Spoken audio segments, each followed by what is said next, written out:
ভোটের ফল নিয়ে আবার মহাবিতর্ক। মোদি কি সত্যি 240টা আসন পেয়েছেন, নাকি এর মধ্যেও গোলমাল আছে?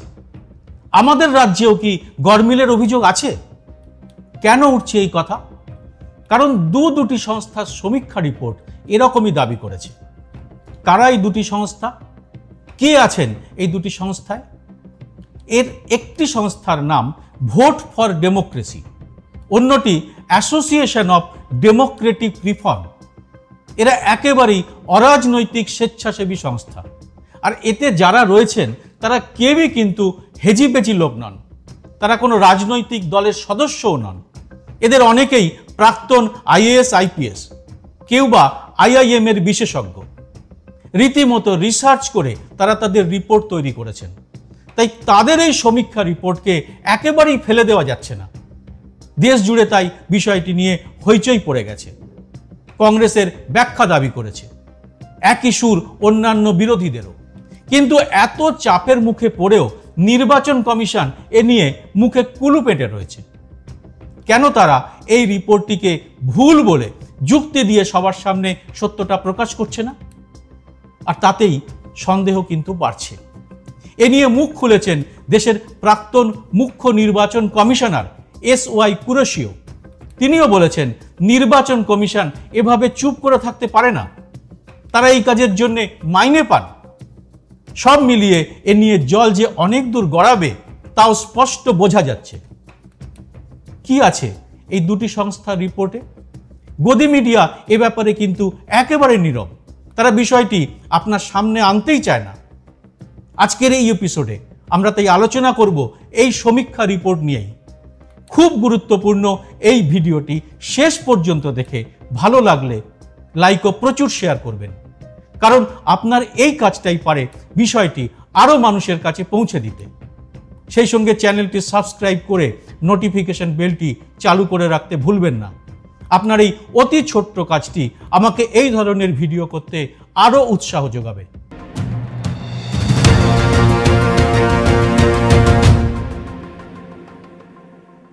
নমস্কার, সবাইকে স্বাগত। আমি সুব্রত বসু। জনগণের করের হাজার হাজার কোটি টাকা খরচ করে লোকসভা নির্বাচন হয়েছে। কয়েকটি দলকে নিয়ে কোনো রকমে জোড়াতালি দিয়ে নরেন্দ্র মোদী তার NDA সরকার গঠন করেছেন। তাদের নিজেদের আসন সংখ্যাও মারাত্মকভাবে কমে 300-র ঘর থেকে 240-এ এসে দাঁড়িয়েছে। কিন্তু এই সংখ্যাও কি একেবারে ঠিক? এই প্রশ্ন কিন্তু যুক্তি ও হিসেব দিয়ে তুলে তাদের রিপোর্ট জমা দিয়েছে দুটি সংস্থা। নির্বাচনী প্রক্রিয়া, বিশেষ করে গণনা প্রক্রিয়া নিয়ে প্রথম থেকেই সরব ছিল বিরোধী দলগুলি। এবার এই দুটি অরাজনৈতিক সংস্থা তাদের রিপোর্টে দাবি করেছে, মোট প্রদত্ত ভোট এবং গণনা হওয়া ভোটের মধ্যে সংখ্যার ব্যাপক গরমিল রয়েছে। এই সব সংখ্যার কারচুপি তারা তাদের রিপোর্টে তথ্য দিয়ে দেখিয়েও দিয়েছে। আর এর ফলে ভোটের ফল যে অনেকটাই পাল্টে গেছে তা তারা দাবি করেছে এই রিপোর্ট দুটিতে। তাদের হিসাব অনুযায়ী এই সংখ্যা ঠিক হলে মোদী সরকার ক্ষমতায় আসতেই পারে না। আর বাংলায় তো শোচনীয় হাল হয় তার দলের। কিরকম তা এবার একে একে ব্যাখ্যা করব।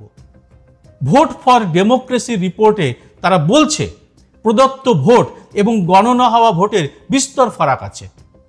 তাদের দাবি, প্রদত্ত ভোট এবং গণনা হওয়া ভোটের মধ্যে প্রায় 5 কোটি ভোটের পার্থক্য দেখা যাচ্ছে। তারা আরও দাবি করেছে, 79টি এমন কেন্দ্র আছে যেখানে গোলমালের সম্ভাবনা আছে। 2019 সালের ভোটেও ভোটারদের প্রদত্ত ভোট আর গণনা হওয়া ভোটের মধ্যে একটা গরমিল ছিল, কিন্তু সেই গরমিলের পরিমাণ ছিল মাত্র 1%। এবারের এই গরমিল কোনো জায়গায় 12.5% অবধি পৌঁছেছে বলে একটি সংস্থা দাবি করেছে। এটা কি করে হলো? এই রিপোর্ট বলছে, অন্ধ্র, ওড়িশা সহ বেশ কিছু রাজ্যে এই গরমিলের পরিমাণ সব থেকে বেশি। মনে রাখবেন, এই দুটি রাজ্যে কিন্তু সরকার পরিবর্তন হয়েছে। ওড়িশায় এই পার্থক্য 12.5% বলে দাবি করছে ভোট ফর ডেমোক্রেসি। তাদের আরও দাবি, অন্ধ্রপ্রদেশেও প্রায় 12.5% ভোটের তফাৎ হচ্ছে। মহারাষ্ট্রে এই তফাতের পরিমাণ 8.5%। শুধুমাত্র ওড়িশার 21টি আসনে এই ফারাক 42 লাখ ভোটের, অর্থাৎ প্রত্যেক আসনে গড়ে তফাতের পরিমাণ প্রায় 2 লাখ করে। ওড়িশায় 18টি এরকম আসন আছে যেখানে বিজেপি জিতেছে, কিন্তু সেই জয়ের ব্যবধান 2 লাখেরও কম। ভোট ফর ডেমোক্রেসির রিপোর্ট অনুযায়ী 15টি রাজ্যের 79টি আসনে বিজেপির সুবিধে হয়েছে এই গোলমালের জন্য। এর মধ্যে রয়েছে ওড়িশার 18টি আসন, মহারাষ্ট্রের 11টি আসন, অন্ধ্রপ্রদেশের 7টি আসন, কর্ণাটকের 6টি আসন এবং ছত্তিশগড় ও রাজস্থানে 5টি করে আসন। আর আমাদের রাজ্যে কটি আসন আছে এই তালিকায়? আমাদের রাজ্যে আছে 10টি আসন। এখানে সব থেকে বড় প্রশ্ন উঠছে, তাহলে কি প্রদত্ত ভোটের সংখ্যা বেশি দেখিয়ে বিজেপিকে জিতিয়ে দেওয়া হলো? কারণ এই গড়মিলের যে সুবিধা তা পেয়েছে শুধু বিজেপি। এবার অ্যাসোসিয়েশন অফ ডেমোক্রেটিক রিফর্ম বা এডিআর এর রিপোর্টে কি আছে একটু দেখা যাক। তাদের রিপোর্ট বলছে 538টি আসনে 6 লাখের উপর ভোটের সংখ্যার গড়মিল আছে। কোথাও প্রদত্ত ভোটের থেকে গণনা হওয়া ভোট বেশি হয়েছে, কোথাও বা প্রদত্ত ভোটের থেকে গণনা হওয়া ভোট কম দেখা যাচ্ছে। এডিআর তাদের রিপোর্টে বলছে প্রদত্ত ভোট এবং গণনা হওয়া ভোটের মধ্যে এই যে বিশাল ফারাক বা 6 লাখের ফারাক, সেটা মোট 538টি আসনে হয়েছে। এই রিপোর্টকে ধরলে মোট 542টি আসনের মধ্যে 538টি আসনেই হিসেবের গড়মিল পাওয়া যাচ্ছে। এই দাবি এডিআরের। নির্বাচন কমিশনের নিরপেক্ষতা নিয়ে আগে থেকেই প্রশ্ন তুলেছিলেন বিরোধীরা। ভোটের আগে সংসদে বিল পাশ করে নির্বাচন কমিশনার নিয়োগের 3 জনের কমিটি থেকে বাদ দেওয়া হয়েছিল সুপ্রিম কোর্টের প্রধান বিচারপতিকে। কারণ কি তার ব্যাখ্যা মেলেনি। তিনি থাকলে কি যোগ্য লোককে নির্বাচন কমিশনার করতে বাধা দিতেন? প্রধান বিচারপতির জায়গায় এই 3 জনের কমিটিতে ঢোকানো হয়েছিল স্বরাষ্ট্রমন্ত্রী অমিত শাহকে। ফলে কমিটিতে থাকেন প্রধানমন্ত্রী, স্বরাষ্ট্রমন্ত্রী এবং বিরোধী দলনেতা। এর ফলে 2 কমিশনার নিয়োগেও কার্যত নিজেদের মনোমতো লোককেই ঠিক করে ফেলে মোদী সরকার। এই ঘটনা নিয়ে আমার করা ভিডিওটি দেখতে চাইলে ডেসক্রিপশনে লিংক পাবেন। এ নিয়ে তখন প্রতিবাদও হয় বিস্তর, কিন্তু তা গায়ে মাখেনি মোদী সরকার। ভোটের প্রচারে একের পর এক কুকথার পরেও আদর্শ আচরণবিধি ভঙ্গের অভিযোগ নিয়ে কার্যত চুপ করেছিল কমিশন। বস্তুত এরকম কদর্য বাক্য আগের কোনো ভোটে কখনো দেখেননি দেশের মানুষ। কিন্তু এবারের এই রিপোর্টটি ধরলে তো নির্বাচন কমিশনের বিরুদ্ধে আরও গুরুতর প্রশ্ন উঠে যাচ্ছে।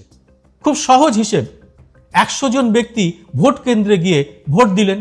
গণনার সময় তো 100টি ভোটই গোনা হবে, তার থেকে বেশিও হবে না, কমও হবে না। কিন্তু মোট যত ব্যক্তি বা যত ভোটার ভোট দিয়েছেন গণনার সময় যদি তার থেকে কম সংখ্যা আসে বা সংখ্যাটা যদি বেড়ে যায়, তাহলে তো নির্বাচন কমিশনের কাজ নিয়ে প্রশ্ন উঠবেই। আর এর সুবিধা যদি একটি বিশেষ দলই পেয়ে থাকে, তাহলে তো বিষয়টি আরো গুরুতর হয়ে দাঁড়ায়। ভোট ফর ডেমোক্রেসির রিপোর্ট অনুযায়ী বিজেপি যদি সত্যি 79টি আসন কম পেয়ে থাকে, তাহলে তাদের আসন সংখ্যা হয় 240 মাইনাস 79, অর্থাৎ 161টি, যা ম্যাজিক সংখ্যা থেকে অনেক কম। এরকম হলে তো ইন্ডিয়ার জোট সরকার করত। এই রিপোর্ট কমিশনের কাছে 22শে জুলাই পাঠানো হয়েছে, মানে এরপরে কেটে গেছে প্রায় 2 সপ্তাহ। কিন্তু এই রিপোর্ট প্রসঙ্গে নির্বাচন কমিশন কিন্তু একটা শব্দও বলেনি। কেন? সবার এখন একটাই প্রশ্ন, এরকম একটা গুরুতর বিষয় নির্বাচন কমিশন এভাবে চুপ করে আছে কেন? তার মানে কি নির্বাচন কমিশনের কাছে এই রিপোর্ট যে ভুল, সেটা প্রমাণ করার জন্য যথেষ্ট তথ্য নেই? এই তথ্য সামনে হাজির করলেই তো দুধ কা দুধ পানি কা পানি হয়ে যায়। এ নিয়ে কংগ্রেসের বক্তব্য কি? ईवीएम पे कई चुनाव लड़ा चुका हूं, खुद चुनाव लड़ चुका हूं। मैं 2 बातें ईवीएम की आपको स्पष्ट करता हूं कि ईवीएम से जब वोटिंग चालू होती है तो कोई भी बूथ हो, कहीं भी हो, हर 1.5 या 2 घंटे में उन्हें इलेक्ट्रॉनिक तरीके से इलेक्शन कमीशन को उस बूथ पर उस समय तक कितने वोट पड़े हैं ये भेजना पड़ता है। ये शायद आप लोगों ने भी इलेक्शन कवर किया होगा कि भाई 8 बजे तक कितनी पोलिंग हुई, 10 बजे तक कितनी पोलिंग हुई, 12 बजे तक कितनी पोलिंग हुई।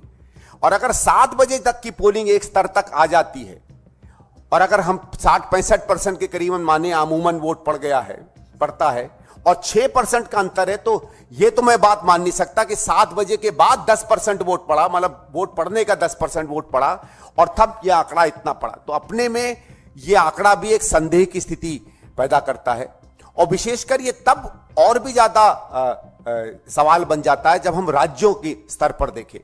जैसे अगर आप देखें तो आपको पता चलेगा कि आंध्र प्रदेश में यह नंबर 12.5% है। अब 12.5% वोट कहां से बढ़ गया, यह बड़ी अपने में अचंभे की बात है। उसी तरीके से 12.5% उड़ीसा में वोट बढ़ जाता है। ভোটের আগে রাজনৈতিক প্রচারেও ইভিএম নিয়ে প্রশ্ন কিন্তু বারবারই উঠেছে। ভোটের আগে রাহুল গান্ধী বলেছিলেন ইভিএম একটা ব্ল্যাক বক্স। রাহুল আরও বলেন ইভিএম ছাড়া নরেন্দ্র মোদী কখনোই নির্বাচনে জয়লাভ করতে পারবেন না। তার বক্তব্য ছিল নির্বাচন কমিশনকে বলেছিলাম একটা কাজ করুন, এই মেশিনগুলো খুলে বিরোধীদের দেখিয়ে দিন কিভাবে কাজ করে এই মেশিন, তা আমাদের এক্সপার্টকে দেখান। কিন্তু ইলেকশন কমিশন সে কথা শোনেনি। এরপরে রাহুল বলেন আমরা এটাও বলেছিলাম ইভিএম চলুক কিন্তু ভিভিপ্যাটের গণনা করা হোক। ইলেকশন কমিশন দাবি করেছিল এত পরিমাণ ভিভিপ্যাট গণনা করা সম্ভব নয়। ভিভিপ্যাট নিয়ে বিতর্ক আদালত অবধি গড়িয়েছিল। অন্যদিকে ফল বেরোনোর পরে টেসলার কর্তা বিশ্বখ্যাত এলন মাস্ক তার এক্স হ্যান্ডেলে বলেছিলেন সব ইভিএমই হ্যাক করা সম্ভব। নির্বাচনের ফল ঘোষণা হওয়ার পরেও সংসদে দাঁড়িয়ে অখিলেশ যাদবও বলেন যদি নির্বাচন কমিশন নিরপেক্ষ হয় তাহলে আমাদের গণতন্ত্র আরও মজবুত হবে। তিনি বলেছিলেন ইভিএম এর উপর আমার কালকেও ভরসা ছিল না, আজকেও নেই। আমি 80টার মধ্যে 80টা আসনে জিতে গেলেও আমার ইভিএম এর উপর ভরসা থাকবে না। যতদিন না পর্যন্ত ইভিএম এ ভোট প্রক্রিয়া বন্ধ হচ্ছে সমাজবাদী দল এর বিরুদ্ধে লড়াই করে যাবে। এবার ফের বিতর্কের আগুনে ঘি ঢেলেছে এই দুটি সংস্থার রিপোর্ট। এই রিপোর্ট আর ধামাচাপা দেওয়ার উপায় নেই। নির্বাচন কমিশনের কাছে স্পষ্ট উত্তর চান দেশের আমজনতা। তাদেরই প্রমাণ করতে হবে এই সব অভিযোগের জবাব তাদের কাছে আছে, কারণ তারা আমাদের করের টাকাতেই কিন্তু এই নির্বাচন করিয়েছেন। নির্বাচন কমিশন কি করবে? শের শায়েরি আউড়ে মূল প্রশ্নে মুখে কুলুপেটে বসে থাকবে? এই প্রশ্নের জবাব দেবেন আপনারা কমেন্ট বক্সে। জয় হিন্দ, সত্যমেব জয়তে।